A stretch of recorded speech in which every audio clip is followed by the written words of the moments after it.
জেন্দাবেস্তায় যা আছে তাওরাতে তাই আছে, তাওরাতে তাই যা আছে বাইবেলে তাই আছে, বাইবেলে যা আছে কোরআনে তাই আছে, কোরআনে যা আছে ত্রিপিটকে তাই আছে, ত্রিপিটকে যা আছে বেদে তাই আছে। হ্যাঁ, আমি জানি, যেহেতু আমি পৃথিবীর বিভিন্ন ধরনের ছাত্র, আমি জানি এই বিষয়টা যে মৌলিক তেমন কোনো পার্থক্য নেই। কিছু পার্থক্য আছে কিন্তু মৌলিক পার্থক্যগুলো নাই।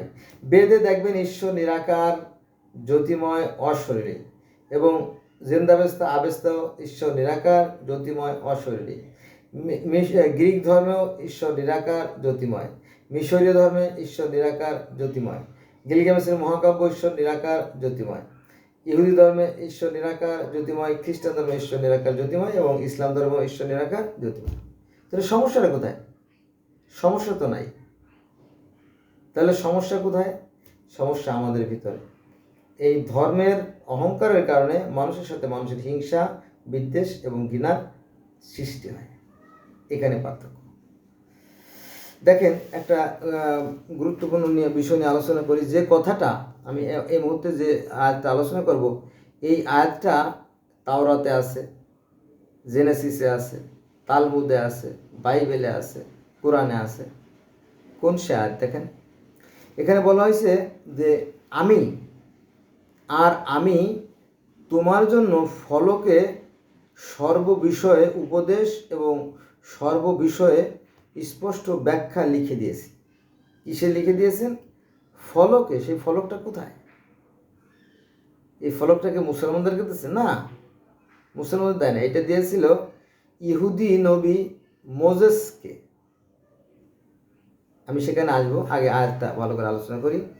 আর আমি তোমাদের জন্য ফলকে সর্ববিষয়ে উপদেশ এবং সর্ববিষয়ে স্পষ্ট ব্যাখ্যা লিখে দিয়েছি, সুতরাং এগুলো শক্তভাবে ধরো এবং তোমাদের সম্প্রদায়কে ওইগুলোর মধ্য থেকে যা শ্রেষ্ঠ তারা গ্রহণ করতে নির্দেশ দাও।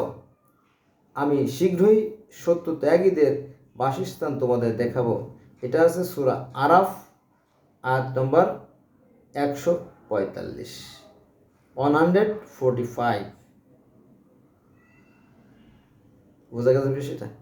এই যে আমি তোমার প্রতি যে ফলকে সর্ববিষয়ে লিখে দিয়েছি, এই ফলকটা মূলত ইহুদিদের যে নবী মোজেস, এই মোজেসকে ঈশ্বর বা সেই রাব্বি বা আল্লাহ বা এলা, তিনি স্বর্গের খোদাই করা পাথরে বাড়ি লিখে এনে স্বর্গের পাথরে দুটো পাথর, স্বর্গের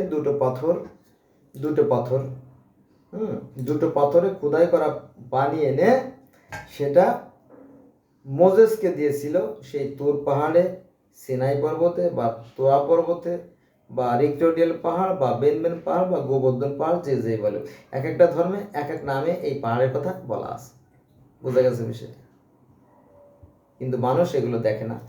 এই কথা বলা আর যোগ্যতা সৃষ্টিকর্তা আমাকে দিয়েছেন, কারণ আমি পৃথিবীর বিভিন্ন ধর্মের ছাত্র।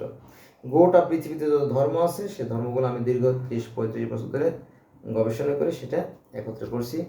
তো বিষয়গুলো এক। এই যে দুটো ফলক দিয়েছিল মোজেসকে, আমরা যাকে বলি মুসা, সেই ফলক দুটো ইহুদিদের কাছে এখনো সংরক্ষিত আছে। তারা বছরে একবার সেটা বের করে। বোঝা গেছে বিষয়টা? হ্যাঁ, আপনারা যদি ভালো করে লক্ষ্য করে দেখেন যে বাইবেলে যা আছে কোরআনে তাই আছে। এই জন্য এক শ্রেণীর মানুষ বলে যে নবী মুহাম্মদ সাল্লাল্লাহু আলাইহি ওয়াসাল্লাম বাইবেল থেকে কোরআনকে নকল করছে।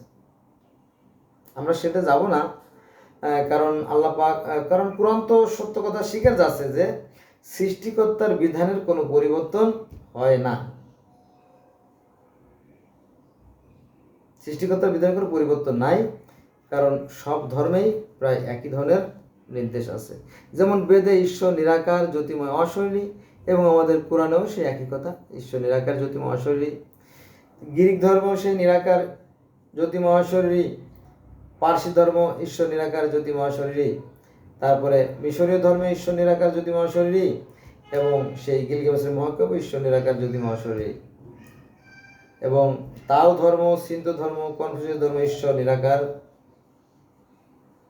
উৎপত্তি দেবতা। বুদ্ধ ধর্মে ঈশ্বর উৎপত্তি দেবতা বা মহাব্রহ্মা। তাহলে সমস্যা কোথায়? একই তো কথা। প্রত্যেকটা ধর্মই তো সত্য, সুন্দর, কল্যাণের কথা বলে, আদর্শের কথা বলে, ন্যায়ের কথা বলে, সমস্যা কোথায়? এই ধার্মিকতার অহংকার আমাদের মাঝে এই বিভেদের প্রাচীর সৃষ্টি করে, মানুষের সাথে মানুষের ভেদাভেদ তৈরি করে। বোঝা গেছে বিষয়টা?